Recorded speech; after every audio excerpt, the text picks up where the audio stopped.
Yeah.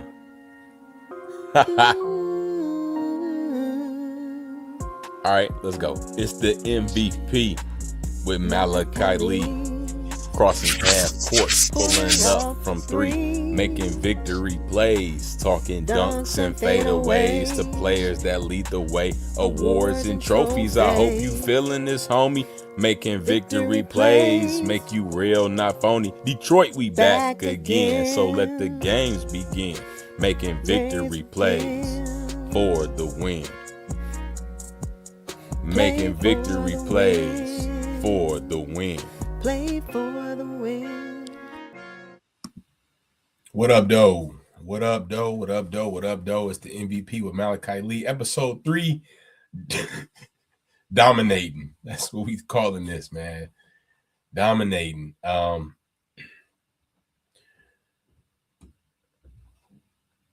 I'm hurt. I ain't gonna lie. I'm trying to gather my thoughts. Thankful to my wife for making me do this show. I wanted to do it after game 4, but I didn't get around to it, but I'm back. Being a Detroit sports fan comes with its fair share of heartbreaks. And you just learn how to just take the abuse at a certain point. You just take it. You just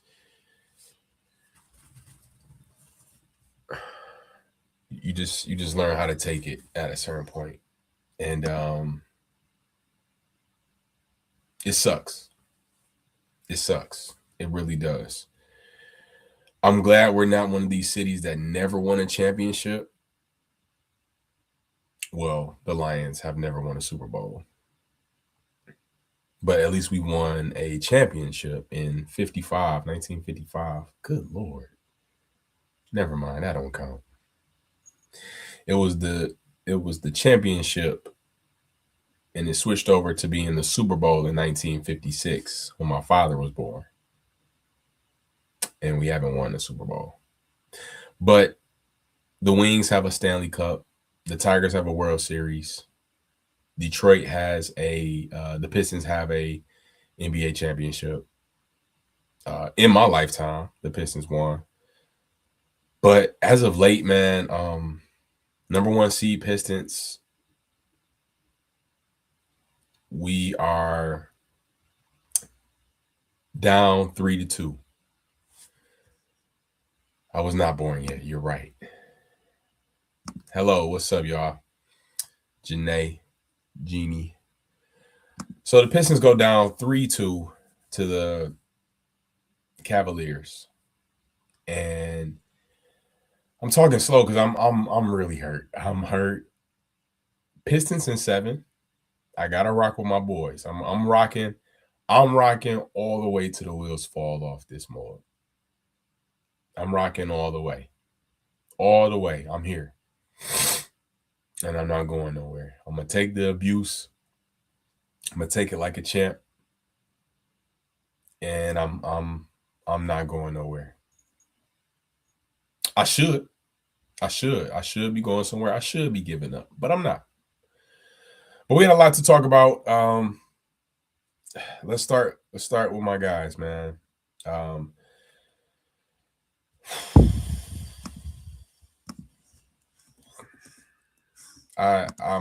lost for words. The Pistons fall 117 and 113 in overtime at home to the Cleveland Cavaliers. And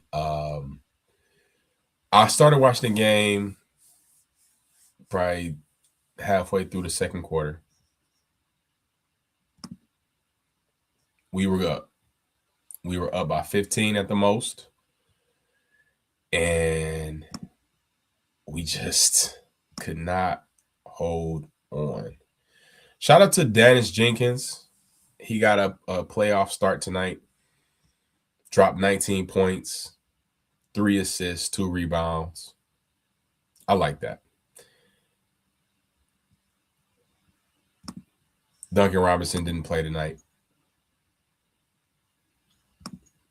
It's okay. Thank you. I appreciate the love. I appreciate the help. It is okay. Duncan Robinson did not play tonight. He was hurt, so Dennis Jenkins got the start. And I'm trying to keep it together. I really am. Officiating has been a thing for Detroit. Game 4 was so lopsided when it came to officiating. It was egregious. Donovan Mitchell shot the same amount of free throws than the entire Detroit Pistons in Game 4. One man shot the same amount of free throws as an entire team in Game 4. How does that happen? Somebody explain that to me. But I said, you know what? It's cool. What up, Morris guy? I said, it's cool. You know, it is what it is. Let's go home. We came home. We were up by 15 at the most.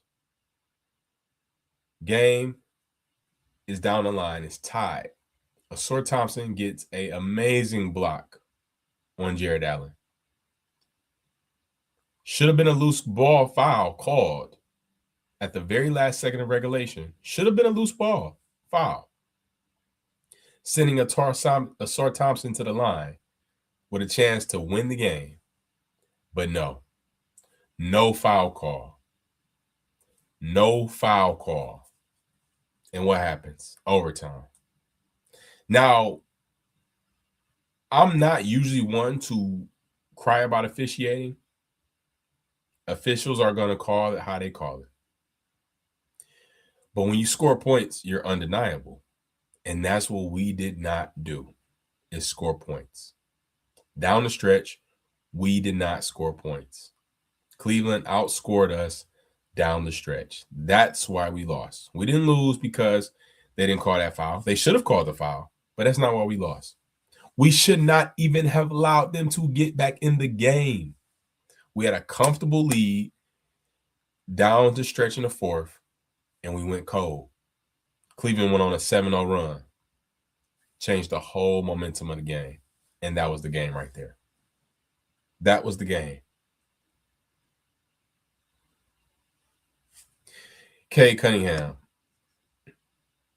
39 points, 9 assists, 7 rebounds, 7 from 8 from the free throw line, 6 from 10 from the three-point line, shooting 13 of 27. Jalen Duren, 25 minutes, 5 rebounds, 4 assists. I'm not mad at the 4 assists. I'll take that from a big man. But 9 points and 5 rebounds in 25 minutes of play?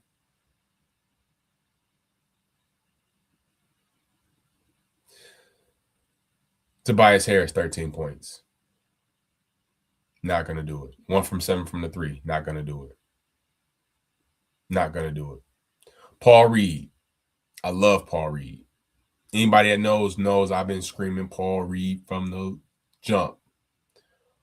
Paul Reed played 17 minutes, had 10 points and 8 rebounds, 1 assist.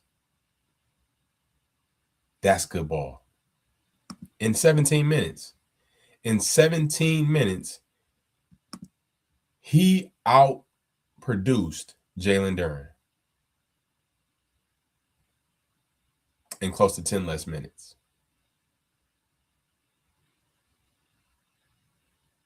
Karis LeVert, 7 points.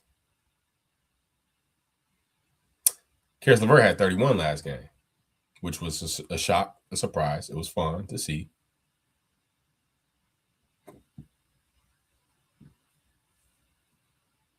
My problem is with Jalen Duren. All-star during the regular season, averaging 19 and 10 in the regular season. Eastern Conference All-Star. And this is what you do in how many games? 12 games. 12 games so far in the playoffs. I think he's averaging 10 points. Not going to cut it. Not going to cut it. I've been battling with this thing of should we sign Duren long term? Should we give him the supermax? No. I'm not giving Duren no supermax. My fear is that we let him go and he goes somewhere else. He goes to the Lakers and becomes a star. That's my fear. But at this point, I don't care. Go. Don't go, actually. Jalen he's still young. He's 22. He's 22. He's a big guy. Don't give him no supermax, though. Please don't give him no supermax. I will sign him to a 3-year deal. Tell him, look, we got 3 years. I don't know, 80 million. Something low. What's that? 3 years, 80 million? What's that? I don't even know the math. Whatever. I just know don't give him no 200 in 5 years. Don't do it. Please don't. I will. Oh my God, I would just. Please don't do that. But I feel like he can figure it out. I just do. But time and time again, he doesn't. He doesn't. When I watched the game, I started watching. It was the second quarter was halfway over. He had scored his first bucket. I said, "What are you doing? What are you doing, sir? What's going on?" He's great. He's good defensively. He's been decent defensively this series, but offensively, he's been bad. Game 4, he had like 4 rebounds. Played 30 minutes, had 4 rebounds last game. Not going to cut it. Game 4, Cleveland went on a historic, 23-0 run?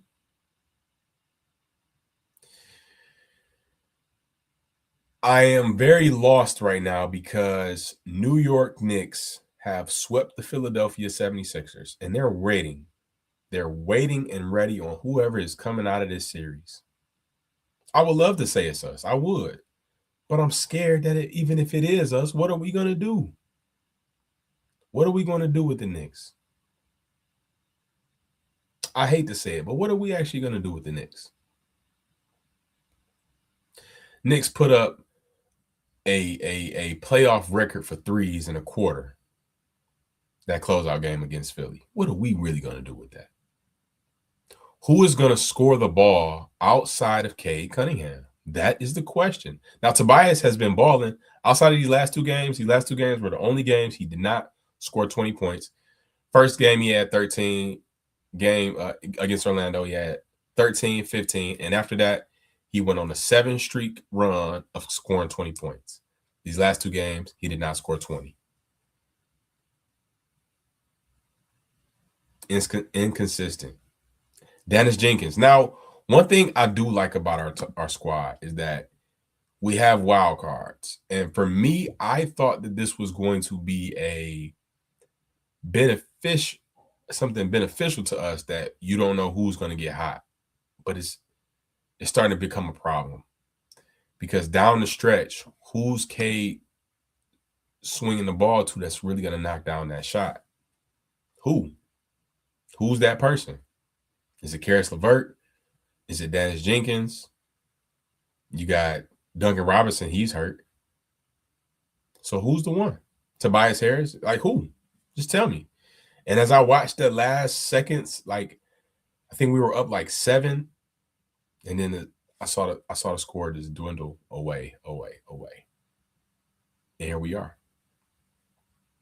Who's going to score the points outside of Cade? Cade had close to 40 tonight.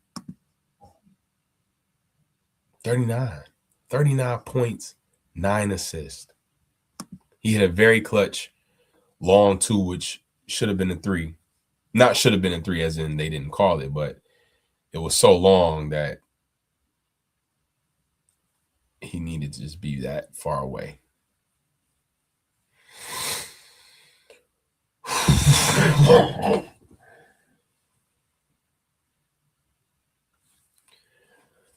Who's going to score the ball outside of Cade? That's what I need to know.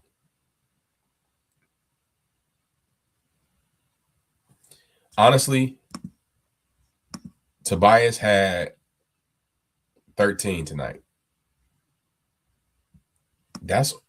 I didn't expect him to be the 20 points that he was giving us for these games that he was giving it to us. He had a cold night tonight, though. 13 points is a cold night for him. Because once you get to that point that you got seven, you give me 7 games in a row, you score 20, that's what I'm going to expect from you. Especially at home. Especially at home. Tobias Harris, 1 from 7 from 3. Not going to cut it. Not going to cut it. Not going to cut it. The Cavs. Evan Mobley, 19 points. Jared Allen, 16. James Harden, 30. Donovan Mitchell, 21. Max Strus has been balling. 20 points off the bench. 6 from 8 from 3. That man has been balling. I don't even know who he was before this series started. Max Strus is taking it to the max. Very heartbreaking to see at the end of the regulation, Donovan Mitchell shoots a 3, makes it. We inbound the ball to Cade. Cade starts dribbling. Max Strus takes that boy like candy from a baby. They get a layup. I said, we done. Oh, that's the game right there. That's a 5-point swing just like that. Just like that. Cooked, doomed, finito. I knew he was done. Dang, he said, I ain't know I was unk. See, this is who's going to be a champ, unk. Dang, I'm unk. I'm really unk out here. I guess I'm unk. I thought I was big bro, but I guess I'm unk. Who's going to be the champ? I think the Spurs is going to win it this year. That's my hope. I don't want to see OKC go back to back. And I'm going to get to that later in this episode. I'm going to get to the Western Conference next. But since you asked, I got to say that I think Spurs are going to win it this year.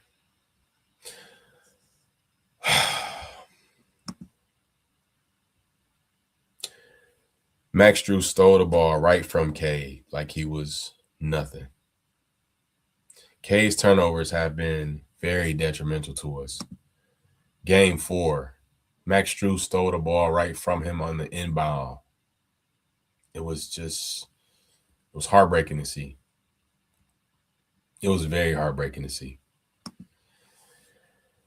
Oh my God. Turnovers. Pistons had 10 turnovers this game. Much better. Much better. Much better. Compared to 16 for Cleveland. We were out rebounded 44-40. Assists was pretty even, 25-28.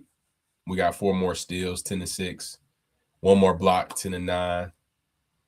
And fouls, we have 26 to their 16. Field goal percentage, 44-45. 3 points, 11-14. We down in that category. 3-point percentage, 40-33. We lost in that category. That's the thing about this series. It's been so, as bad as it seems, it's been really even in terms of numbers. Outside of that 23-0 run that they went in the third quarter of game 4, this series has been pretty even. We match up decently well against this team. My original call was Pistons in 6. That was my original call before the series started. I know Cleveland is a good team. Yeah, James Harden is shaky at times. He had them first 2 games in Detroit that he was shaky, but he balled out the next 2. I don't really like his game in terms of the flopping, drawing the fouls and all of this. But when he steps up, he steps up. And this is what you get. This is what you get. But right there, when you have, I don't even want to talk about this no more. All right, I think that's all I'm going to talk about with the Pistons right now. Pistons in 7. I'm going to put the ticker down right here because I'm going to ride for my guys. As much as it pains me, Pistons in 7. I'll type it right now. Pistons in 7, man. There it is. Go ahead. Pistons in 7. I'm a ride all day. I caught it in Orlando with the Orlando series. Pistons in 7. I went to game 5 with my wife. My wife took me for my birthday, April 29th. That was an amazing experience. I will say this, no matter how game 6 goes, I'm proud of these boys. We have to make some adjustments in the offseason. No matter how the rest of this series go, no matter how the rest of our playoffs go, we have to make some adjustments in the offseason. There's only a few players that are untouchable. After that, them boys got to go. And if you tell me Jalen Duren getting traded, cool. Go for it. I don't care. I don't care. I tried to care. I tried to be one of the ones to advocate for Jalen Duren, but he just proves time and time again that it's just not going to work. Oh, Miles got a regular season. He was an all-star. That's what I was saying. That's what I was the one saying. But he was an all-star. He was an all-star. 9 points, sir. You didn't even get 10, 9 points. How do you even get 9 points as a big man? Excuse me. How do you even get 9 points as a big man? It should be 2, 4, 6, 8, 10 at the least. 3 or 4. That means 2, 4, 6. 6 shots and what? 3 rebounds he made? 3 free throws. Exactly. He had 3 buckets and 3 free throws. Jalen Duren.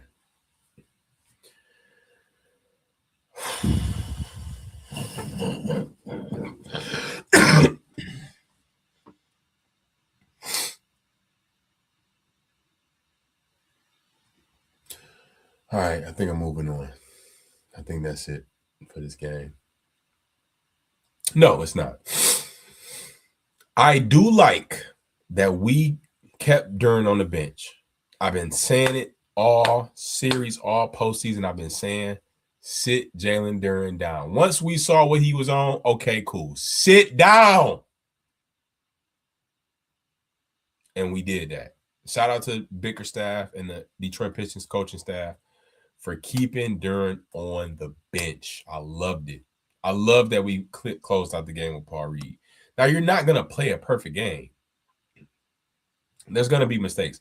Paul Reed was getting scored on. He was. It was a couple times he was getting scored on. But he just provides a different level of energy, intensity, ferocity that I just don't see from Jalen Duren. Jalen Duren didn't call him the dog. He's supposed to be a dog. He's not playing like a dog. He's playing like a cat. Jalen Duren playing like a piece of toilet paper. That last roll, the last swipe of toilet paper that you got to just throw the cardboard away, that's how he playing. 9 points. As an all-star, 9 points, 4 rebounds. I'm texting my guys in the chat. They're like, why Jalen Duren didn't get back in? I say, keep him on the bench. They're like, he playing that bad? I'm like, 9 points, 4 rebounds. He's like, wow, that's JV numbers. I said exactly. 9 points and 4 rebounds in 30 minutes. Big man.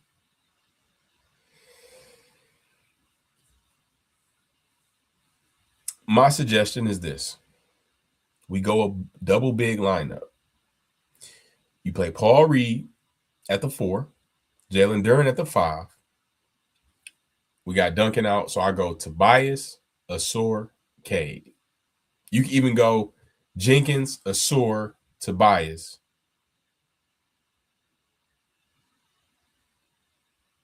Wait, hold on. I'm tripping. Jenkins. Okay, I'm sorry. You can even go. It gets tough there. I will go. Okay, starting lineup. I will go Cade, Asor, Tobias, Paul, and Duran. And then bring Stu off the bench as the backup center. With the second unit, you bring Dennis in with that second unit. I think that's a decent starting lineup because Cleveland has those two bigs. They got Mobley and Allen. They got them two bigs. And that's been our problem is that interior, man. Now, the rebounding category does not look that despaired. We do still be getting our rebounds, which I love. But it's just not enough. It's just not enough. Rebounds. Yeah, they only out-rebounded us by 4. That's not bad. That's not bad. But we need that. We need a bigger paint presence. That's what we need.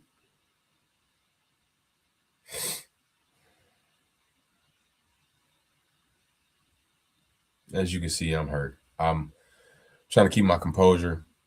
I don't like that this affects my mood so much, that I'm so invested as a fan.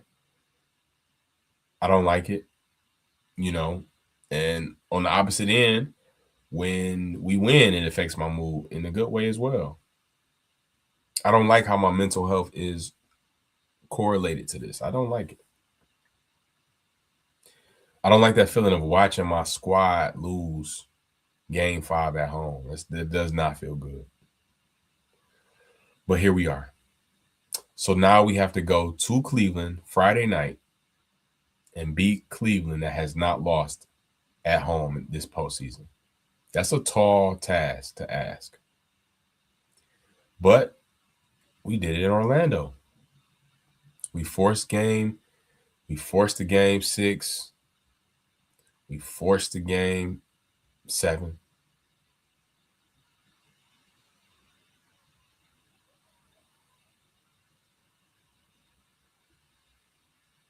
And we made it happen with the last series. But this ain't the last series. This is a new series, a new squad, better players. And we have to figure it out fast. Fast. We should not have lost this game. We should not have lost this game. And one thing about Pistons fans, we don't play in terms of Detroit. I love my city. And you may or may not know, but I'm a comedian. And as a comedian, when I'm dealing with these Detroit audiences, they're not going to fake the funk. And they're not going to give you anything easy. And it's the same thing when it comes to us as sports fans. We ain't cheering for no garbage. We ain't just cheering because y'all trying to rally back and get back in the game. We going hard when y'all going hard. I wish it wasn't like that, but that's just how it is. I think it was a 3 or 4 point game, and James Harden was at the line. Arena was quiet. There wasn't no fans cheering behind the court, behind the rim to try to distract them. It was just like, hey, whatever. We out, bro. I see Cleveland fans in the audience with beat Detroit shirts on, man. If my wife didn't have to perform Friday, I'd be driving to Cleveland Friday.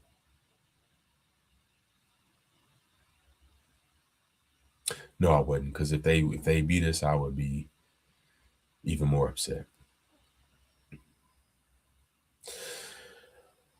Pistons in 7. I'm standing by it. I feel like we honestly can. And on the other hand, I don't want to say it, but I'm scared, honestly. I'm scared we do force Game 7 and we win. What are we going to do with New York? What are we going to do with New York, realistically, as a team? Playoffs is about matchups. They got Jalen Brunson. They got Cat. You gonna say, "Oh, we won and we swept the Knicks in the regular season." So what? That don't mean nothing. This is regular season. Don't matter. Regular season gets you to here. Clearly, it don't matter because we're the number one seed, and we the eighth seed took us to 7 games. We're the number one seed. Lost at home, game 5 to a 4th seed Cleveland. Regular season do not matter. What matters about it is getting the number one seed so you can have home court advantage. Now we lost home court advantage because we lost at home tonight. So what can you do? What do you do?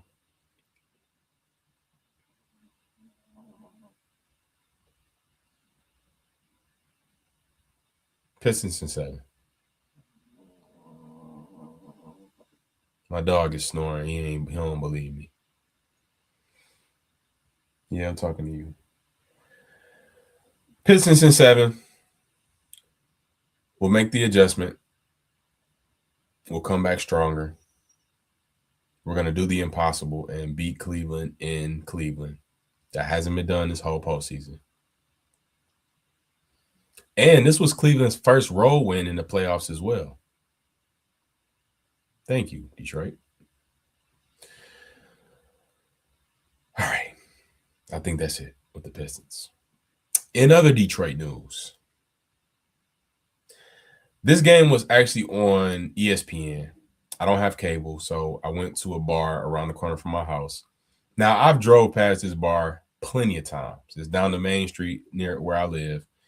And it seemed like just one of them, racist white bars that, that I don't belong in. You know what I mean? But I wanted to try something different. My wife had something to do. I said, cool. I was supposed to hang out with my guys. Nobody really put no plans together. So I said, well, I'm going to just go to this bar near the crib. I go to the bar near the house. I walk in. I see white people, but I see a table of black people. I said, oh, we good. Some real black people, too. Some real niggas. All right. I loved it. Was chopping it up with them. We kicking it. They had a bunch of pool tables. So I found myself a new sports bar around the corner. I like it. The Tigers game was on as well. We played the Mets. We lost the first game yesterday. This was game 2. We were up 2-1. They tied up. Now we go to extra innings. It went to extra innings. And they lost in the 10th inning. I'm concerned for the Tigers. Dealing with a lot of injuries. That's the one thing about sports that you can't control is injuries. And I'm concerned. I'm concerned what's going to happen. Will we make the postseason? I feel like we will. I do. It's still early, though. But we need to figure out our pitching staff, our hitting. That's just the whole team. Never mind. We got to just figure it out. Moving on. I'm done with Detroit right now. I named this episode Dominating. The LA Lakers were down 0-3. Let me pull this up.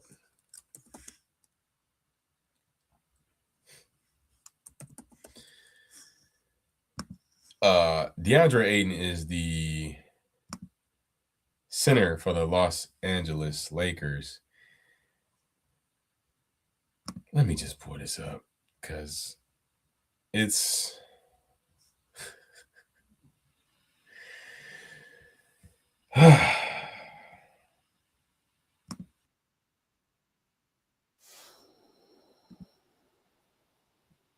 this is absolutely hilarious. I'm going to pull this clip up. DeAndre Ayton, they were down 0-3 against the OKC Thunder. And I don't know if he bought it. Somebody bought it for him. But DeAndre Ayton had a chain that said Dominating.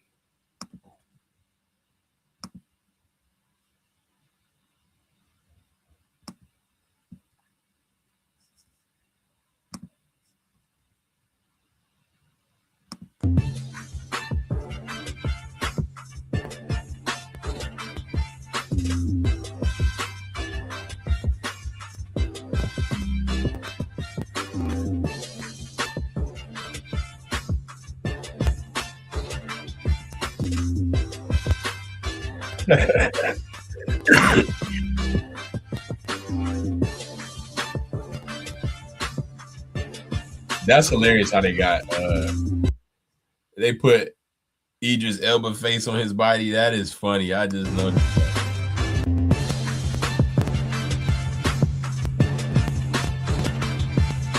Dominate.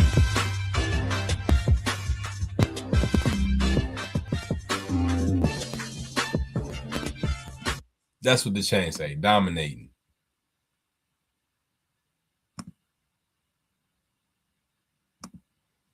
Because his name DeAndre Ayton. So instead of dominate, it's dominate. Like Ayton, dominating. Like, bruh, you're down 0-3 and you ain't been dominating nothing. He in the same boat with Jalen Duren. You in the same boat with Jalen Duren, man. I don't care who bought you that chain, man. You about to be in Belize next year playing basketball.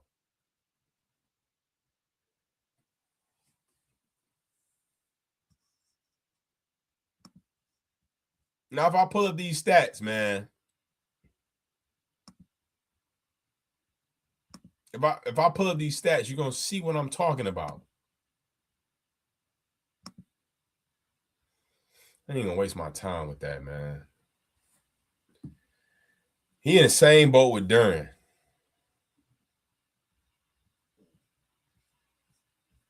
Same boat. Barely getting 9 points. Not catching the ball down in the post.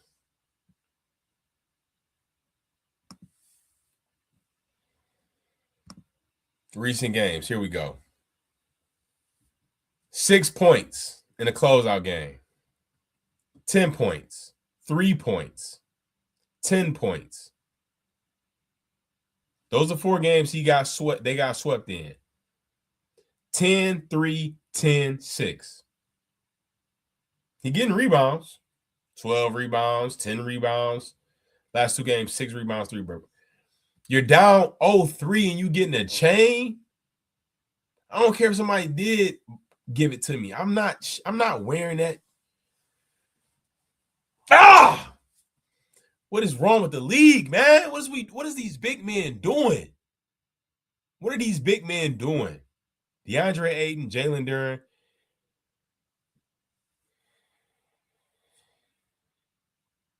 I'm sorry. LeBron got swept. I hate to see it, man. I think this was his 4th time being swept. And you may say, oh, man, is LeBron done? Man, no. To my opinion, no. I think he got 2 more years. I wanted to have this clip pulled up. 21. This is a comparison between Shai Gilgeous and LeBron. Numbers are very similar, and LeBron is leading in each category this series against OKC. 23 points for LeBron, 21 for Shai. 4 rebounds for LeBron, 2.7 for Shai. 6.7 assists to 5.7. 52% field goal to 46. 38 from 3 to 36 from 3. And 78 from free throw, which Shai won that category by 1%. This is a 41-year-old man. Been playing. This is his 23rd year in the league. Now, if Luka Doncic was in this series, whole different ball game. Whole different ball game. They at least going 6. They at least going 6 for sure. Either way. But hey, he can't do it on his own. They tried with Luka, but if Luka was healthy, Luka one of the best scorers in the league when healthy. Top 5 scorer in the league when healthy for sure. That's a fact. Averaging 30 points when healthy for sure. But here we go. I think they're going to move on from DeAndre Ayton. Their backup center was better than him. Hopefully they find another piece. We'll see what happens. I think LeBron got 2 more years if he wants. It just depends. The king was swept. But shout out to him, man. He's gonna be able to get a nice little off season going. And we'll see what happens. Spurs go up 3-2 against the Timberwolves. I thought the Timberwolves had a good shot in this. They're not just laying down, which was great. They got 2 games. They stole one in San Antonio and split. Both teams split in the first 2 games. So it was tied going into game 5. Same with Detroit and Cleveland. But Wembanyama is scary for the league. And I knew he was, but I never really watched a game. Now that I've seen a game, I couldn't even watch the whole game because it was scary. That first quarter, he was doing whatever he wanted to do. It was literally whatever he wanted to do. Post up, 3-point, rebounds, put back dunks, mid-range. He was doing whatever. Bringing the ball up, dishing, assist. He was doing anything you can ask a player to do. He's doing more than what you would ask a player to do because you don't really ask players to do everything. Most players are specialists. Everybody don't be shooting threes. Everybody don't be in the posting up. Everybody has their roles, but Wembanyama can do anything on the court. Anything. They say he's an alien. I ain't believe that, but I see it. He an alien. Where did he come from? The man is 7'4", doing anything on the court. You can't do nothing with that. And they played as physical as they could within this series. Game 4, they baited him in, and they was playing bully ball and pushing him around, and they forced him to. He hit him with he hit him with that elbow, and he got ejected for the flagrant 2. And Minnesota ended up winning that game. But he came back game 5 on a mission. He said, "Oh, y'all gonna kick me out? Okay, I'll be back." I think they play tomorrow, and I think Spurs are gonna close them out. But it does have the chance to go 7. It's 3-2. It's got the chance to come back for game 7. The Wolves are right there. They made it to the Western Conference Finals 2 years in a row.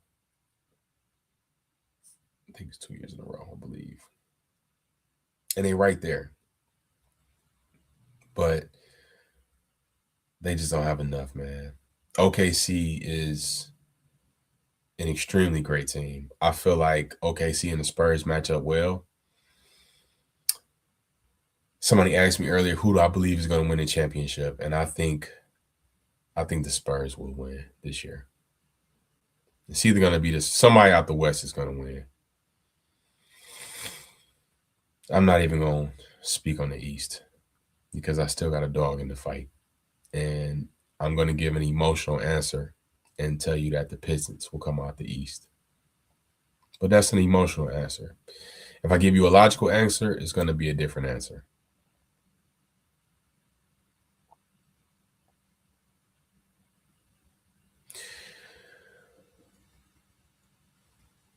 Detroit, all day. This has been another episode of M.V.P with Malachi Lee. Dominating. I'll see y'all later.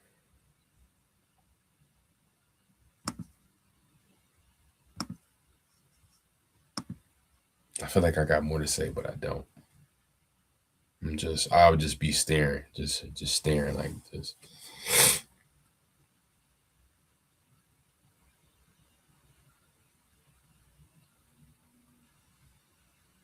Yeah. Pistons in 7. All right, let's go. It's the M.V.P with Malachi Lee, Crossing half court, pulling up from three, making victory plays, talking dunks and fadeaways to players that lead the way. Awards and trophies, I hope you feeling this, homie. Making victory plays, make you real, not phony. Detroit, we back again, so let the games begin. Making victory plays for the win.